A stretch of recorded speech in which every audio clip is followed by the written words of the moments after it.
دوستو یہ متنازعہ اسرائیل کی ریاست ہے۔ ایشیا کے انتہائی مغرب میں واقع اسرائیل کے شمال میں لبنان اور شام، مشرق میں اردن اور فلسطینی علاقہ ویسٹ بینک، جنوب میں مصر، جنوب مغرب میں غزہ، جبکہ مغرب میں بحیرہ روم واقع ہے۔ اسرائیل کی ان سرحدوں کو جہاں دنیا کے کچھ ممالک ریکگنائز کرتے ہیں، وہیں زیادہ تر ممالک ان سرحدوں کو متنازع سمجھتے ہیں۔ حال ہی میں اسرائیلی حکومت کے ایک ایکس ہینڈل اسرائیل بالعربیہ پر ایک نقشہ جاری ہوا، جس میں فلسطینی علاقے ویسٹ بینک سمیت شام، لبنان، اردن اور مصر کے کچھ علاقوں کو بھی اسرائیل کی حدود کا حصہ دکھایا گیا اور اس پر ان علاقوں کے پرانے نام بھی درج تھے۔ ساتھ ہی اس نقشے پر عربی زبان میں مملکت الیہودا والاسرائیل بعد الانقسام کے الفاظ بھی درج تھے، جس کا مطلب ہے کہ یہودا اور اسرائیل کی سلطنت تقسیم کے بعد۔ بظاہر سادہ دکھائی دینے والا یہ معاملہ اسرائیل کی طرف سے سرکاری سطح پر تشہیر کیے جانے کے بعد اس معاملے کی وجہ سے دنیا بھر میں بالعموم اور عرب ممالک میں بالخصوص اسرائیل کے خلاف شدید رد عمل سامنے آیا اور مین سٹریم میڈیا سمیت سوشل میڈیا پر گریٹر اسرائیل کے حوالے سے بحث ایک بار پھر شروع ہو گئی۔ لیکن دوستو یہ کوئی تاریخ میں پہلی بار نہیں ہوا کہ گریٹر اسرائیل کے معاملے پر بحث چھڑی ہو۔ یہ معاملہ انٹرنیشنل میڈیا کی ہیڈ لائنز میں پہلے بھی آتا رہا ہے۔ ماضی میں بارہا موضوع بحث بننے والا یہ معاملہ اتنا سادہ نہیں جسے نظر انداز کیا جا سکے۔ اس مبینہ گریٹر اسرائیل کی ٹرم کا ماخذ کیا ہے اور حالیہ جاری ہونے والے نقشے سمیت ماضی میں جن اسرائیلی سلطنتوں کے حوالے سے دعوے سامنے آتے رہے ہیں، ان میں آخر کتنا وزن ہے؟ کیا یہ ممکن بھی ہے؟ کیا اسرائیل اس مقصد کو حاصل کرنے کے لیے کچھ کر بھی رہا ہے؟ کیا وہ ان مقاصد میں کسی حد تک کامیاب بھی ہوا ہے؟ آئیے ان سب چیزوں کا جائزہ لیتے ہیں۔ دوستو اگر ابھی تک آپ نے بگ سوچو کو سبسکرائب نہیں کیا تو اس کو سبسکرائب کر ہمارے حوصلے بڑھائیں۔ بہت سے لوگ ہماری ویڈیوز دیکھتے تو ہیں لیکن چینل کو سبسکرائب نہیں کرتے۔ چینل کو سبسکرائب کریں اور بیل آئیکن پر ضرور کلک کریں۔ شکریہ۔ آئیے اب واپس اپنے موضوع کی طرف چلتے ہیں۔ گریٹر اسرائیل کی ٹرم مبینہ طور پر رائٹ ونگ یہودی گروہوں اور صہیونی حلقوں کی طرف سے چند مذہبی عبارتوں کے تناظر میں خواہشات پر مبنی اسرائیلی ریاست کا تصور ہے۔ اسرائیل کی ان متنازع سرحدوں جس کا اظہار ان گروہوں کی طرف سے کیا جاتا ہے، اس میں گولان ہائٹس اور مقبوضہ فلسطینی علاقوں کے ساتھ ساتھ اردن، سینائی پیننسولا یعنی مصر کا صحرائے سینا اور لبنان کے علاقے بھی اسرائیل کی سرزمین تصور کیے جاتے ہیں۔ اس ضمن میں زائنسٹ حلقے پرومزڈ لینڈ کے الفاظ استعمال کرتے ہیں، یعنی وہ علاقہ جس کا یہودیوں اور اسرائیلیوں کے لیے خدا کی طرف سے وعدہ کیا گیا ہے۔ بار بار سامنے آنے والی اس ڈیمانڈ کا مرکز یا اوریجن مذہبی کتاب بائبل کے پہلے حصے یعنی اولڈ ٹیسٹیمنٹ سے دیا جاتا ہے، جسے تورات کہا جاتا ہے۔ واضح رہے کہ مکمل بائبل اولڈ ٹیسٹیمنٹ کے ساتھ ساتھ دیگر حصوں یعنی نیو ٹیسٹیمنٹ پر بھی مشتمل ہے، جسے صرف کرسچنز فالو کرتے ہیں، جبکہ یہودی بائبل میں شامل ان دیگر چیپٹرز یا نیو ٹیسٹیمنٹ کا انکار کرتے ہیں۔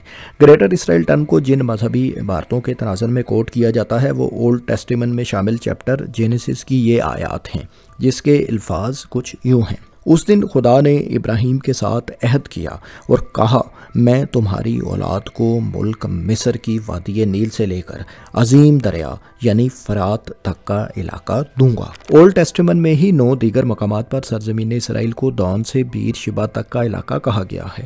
یہ وہی علاقہ ہے مبینہ طور پر جہاں یہودیوں کے قدیم 12 قبائل آباد تھے۔ یہی وجہ ہے کہ ورلڈ وار 1 میں جب جرمنی اور سلطنت عثمانیہ کو شکست ہوئی تو برطانیہ نے سلطنت عثمانیہ سے جن حصوں کو کاٹ کر برٹش فلسطین کا میمورنڈم جاری کیا، اس میں دان سے بیر شبا تک کی ہسٹوریکل باؤنڈریز کے الفاظ درج تھے۔ دان سے بیر شبا کے ان علاقوں میں کم و بیش وہی علاقے شامل ہیں جو چند دن پہلے اسرائیلی حکومت کے ٹویٹر ہینڈل پر جاری نقشے میں دکھائے گئے ہیں۔ ٹویٹر پر جاری اس نقشے کے ساتھ ایک تحریر بھی پوسٹ کی گئی جس میں سلطنت اسرائیل کی 3000 سال پرانی تصوراتی ریاستوں کا ذکر بھی کیا گیا۔ اس تحریر کے مطابق اسرائیل کی پہلی سلطنت یونائٹڈ کنگڈم آف اسرائیل کا دور 120 سال تک جاری رہا اور کنگ ساؤل، ڈیوڈ اور سلیمان اس کے حکمران تھے۔ 931 قبل مسیح میں یہ سلطنت 2 حصوں کنگڈم آف اسرائیل اور کنگڈم آف جوڈا میں تقسیم ہو گئی۔ شمالی حصہ یعنی کنگڈم آف اسرائیل 209 سال بعد 722 قبل مسیح میں ختم ہوا، جبکہ جنوبی حصہ یعنی کنگڈم آف جوڈا 345 سال بعد 568 قبل مسیح میں بیبلونین امپائر کے ہاتھوں یعنی بابلی سلطنت کے ہاتھوں ختم ہوا۔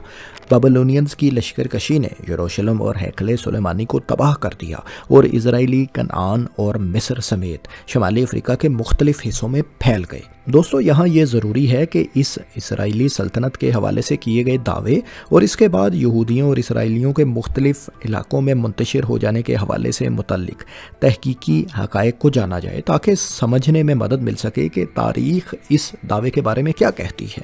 تاریخ میں یونائٹڈ کنگڈم آف اسرائیل اور کنگڈم آف جوڈا کے حوالے سے متضاد معلومات ملتی ہیں اور یہ معاملہ متنازع حیثیت رکھتا ہے۔ ایک طرف جہاں بعض ماہرین ان سلطنتوں کے وجود کے حوالے کے قائل ہیں تو دوسری جانب بعض ماہرین ایسی کسی بھی سلطنت کے وجود سے مکمل طور پر انکار کرتے ہیں۔ خاص طور پر 1980 میں ڈنمارک کی کوپنہیگن یونیورسٹی کے آرکیالوجی ڈپارٹمنٹ کے ماہرین کی تحقیق کے مطابق 8ویں صدی قبل مسیح سے پہلے کنگڈم آف جوڈا یا کسی بھی اسرائیلی سلطنت کے قیام کے حوالے سے کیے جانے والے آرگومنٹس اور ایویڈنسز انتہائی کمزور ہیں۔ کوپنہیگن یونیورسٹی کے ان آرکیالوجسٹ کے مطابق بیبلونین امپائر کے ہاتھوں یروشلم کی فتح سے پہلے سوائے یہودیوں کی چھوٹی چھوٹی سیٹلمنٹس کے اور کسی بھی قسم کے آثار نہیں ملتے، یعنی یروشلم میں کہیں کہیں یہودی آباد تو تھے لیکن باقاعدہ طور پر کسی قسم کی اسرائیلی یا یہودی سلطنت کا وجود اس زمانے میں ہرگز نہیں تھا۔ تاریخی حوالوں سے اس کے بعد کے زمانے کو اگر دیکھا جائے تو 539 قبل مسیح میں پرشین امپائر یعنی سلطنت فارس اور سائرس دی گریٹ کے ہاتھوں بیبلونینز کی شکست کے بعد یروشلم پرشین امپائر کا حصہ بن گیا۔ یہودیوں کو یروشلم میں دوبارہ آنے کی اجازت مل گئی اور آباد کاری کے ساتھ ساتھ یہودیوں نے ہیکل سلیمانی کی جگہ سیکنڈ ٹیمپل بھی تعمیر کیا۔ واضح رہے کہ بائبل کے مطابق ہیکل سلیمانی یا فرسٹ ٹیمپل اسی یونائٹڈ کنگڈم آف اسرائیل کے کنگ سولومن یعنی حضرت سلیمان علیہ السلام کے دور میں تعمیر ہوا تھا۔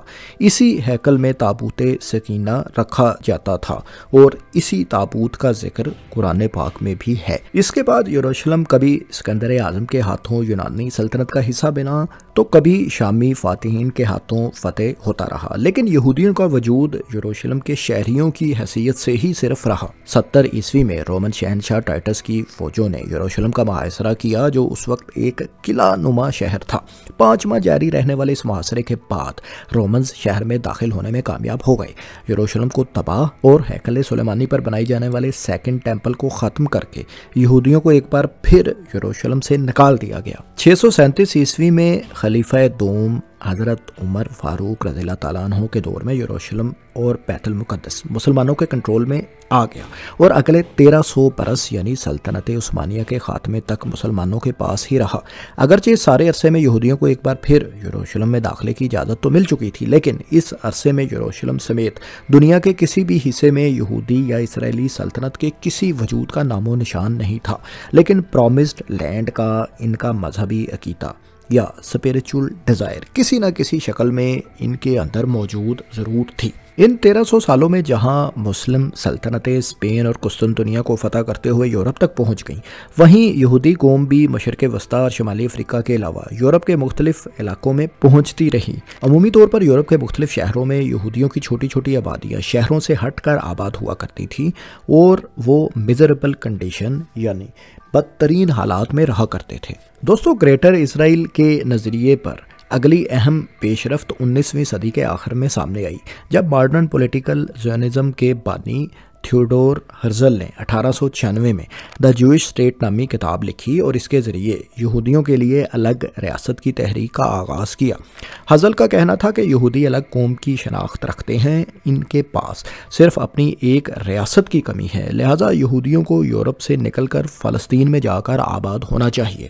1897 میں ہرزل نے سوئٹزرلینڈ میں ورلڈ زائونسٹ کانگریس کے اجلاس میں یہودیوں کے لیے اسرائیل کا نقشہ پیش کیا، جس میں اس وقت کی سلطنت عثمانیہ کے علاقے فلسطین، لبنان، شام، اردن، صحرائے سینا، حجاز مقدس کا بڑا حصہ اور عراق میں بصرہ سے لے کر ترکی کے ادانا تک کا علاقہ بھی شامل کیا گیا تھا۔ مختلف ڈپلومیٹک سورسز سے اسرائیلی ریاست کے قیام کی کوششوں کے علاوہ ہرزل نے آسٹرین شہر ویانا اور جرمن شہر لیپزگ سمیت سلطنت عثمانیہ کے دارالحکومت استنبول سے سلطان عبدالحمید اور سلطنت عثمانیہ کے خلاف اخبارات اور میگزینز وغیرہ میں پروپیگنڈا بھی جاری رکھا۔ اس سلسلے میں انہیں برطانیہ کے کئی انتہائی بااثر افراد اور فیملیز کی حمایت بھی حاصل رہی۔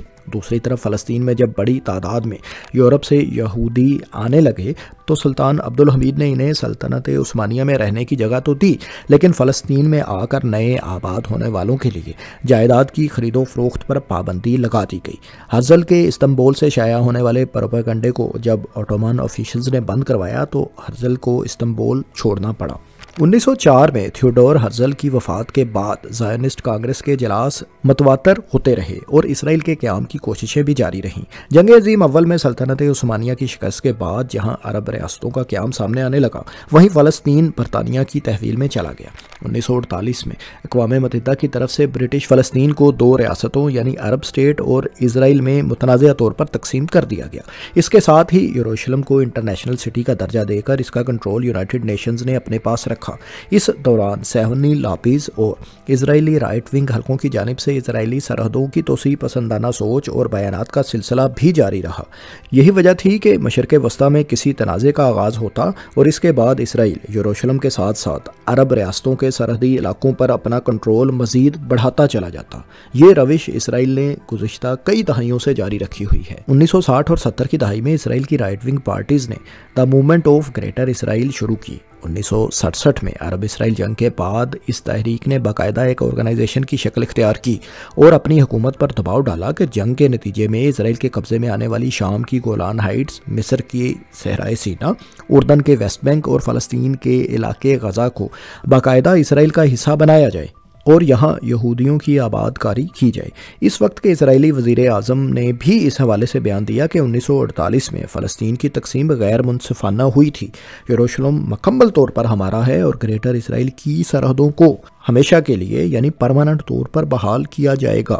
دوستو، اس وقت اسکرین پر آپ 1948 میں فلسطین کی تقسیم کے وقت قائم ہونے والے متنازع اسرائیل اور عرب اسٹیٹ کی حدود کو دیکھ رہے ہیں، جبکہ آپ 1967 کی عرب اسرائیل جنگ سے پہلے اور اس کے بعد اسرائیل کے قبضے میں چلے جانے والے علاقے بھی دیکھ رہے ہیں۔ یہ نقشہ اسرائیل کی موجودہ صورتحال اور سرحدوں کو ظاہر کر رہا ہے۔ اسرائیلی سرحدوں کا اپنی اصل حدود جو کہ پہلے ہی دن سے متنازع تھیں، اس سے بھی وسعت اختیار کر لینا اسرائیل کی توسیع پسندانہ سوچ اور گریٹر اسرائیل کے حوالے سے ہونے والی بحث کو تقویت دیتا ہے۔